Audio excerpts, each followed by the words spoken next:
కొన్ని రోజుల కిందట బెల్గాంలో అమాయకమైనటువంటి పర్యాటకుల మీద విచక్షణ రహితంగా మత రీతితో కాల్పులు జరిపినటువంటి ఉగ్రవాదుల మీద చర్యలు తీసుకోవడానికి మన కేంద్ర ప్రభుత్వం చర్యలు తీసుకుని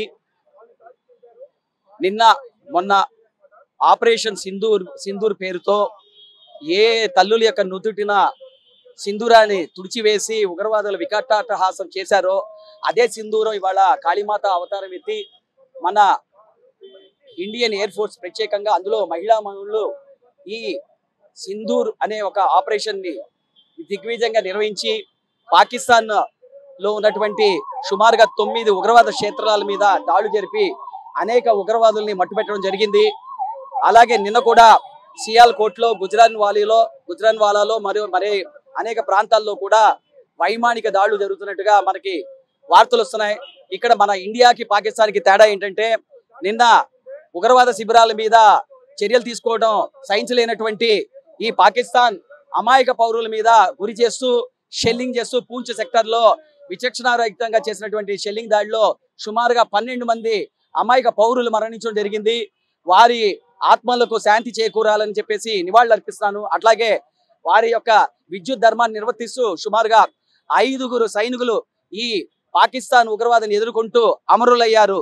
కాబట్టి ఏంటంటే ఇదేదో మనకి సాధారణమైనటువంటి రోజు కాదు, చాలా విషాదకరమైన రోజు. కారణం ఏంటంటే 26 మంది ఉగ్రవాద దాడికి బలైతే ఇవాళ నిన్న ఒక్క రోజే 17 మంది మళ్ళీ భారతమాత ఒడిలో అలాగే అర్పణ చేసుకుంటూ వెళ్ళిపోయారు. వీటన్నిటికి కారణం పాకిస్తాన్ ప్రేరేపిత ఉగ్రవాదం కారణమవుతా ఉంది. కాబట్టి ప్రపంచ దేశాలకి వాడు కపట నాటకం ఆడుతున్నాడు.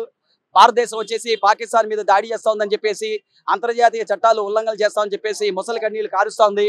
వాళ్ళ నాటకాలు ఎప్పటికీ కొనసాగవు.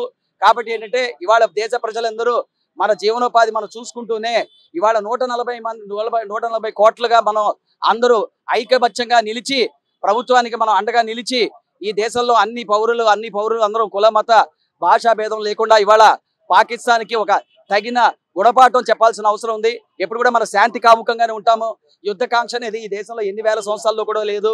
ఎన్నో యుద్ధాలు పాకిస్తాన్ చేసినప్పటికి కూడా మనము సరిహద్దు దాటి ఒక దేశం మీద దండయాత్ర చేయాల్సిన అవసరం రాలా. కానీ ఇవాళ చీడికి మాటికి అక్కడ సీజ్ ఫైర్ ఉల్లంఘిస్తూ మన ఆర్మీ పోస్టుల పైన దాడి చేస్తూ అమాయక పౌరులను చంపుతూ ప్రతిసారి మనల్ని మా దగ్గర అనుభవం ఉంది అని బెదిరించేటువంటి రోగ్ స్టేట్ ని ఇవాళ సరైన దిశగా వాడు బయటికి రావాలంటేనే మన దగ్గర డ్రోన్ ఆయుధ సంపత్తి కూడా ఉంది. కాబట్టి ఏంటంటే ఈ జైషే మొహమ్మద్, లష్కరే తోయిబా, హఫీజ్ సయీద్, తర్వాత లక్వీ లాంటి వాళ్ళు మన పార్లమెంట్ మీద దాడి కావచ్చు, 2008లో ముంబై దాడి కావచ్చు, అనేక దాడులు చేసి కూడా ఇవాళ కూడా హ్యాపీగా కుటుంబ సభ్యులతో వాళ్ళు తిరుగుతున్నారు. కాబట్టి వాడి వెన్నులో వాడికి భయం పుట్టాలి.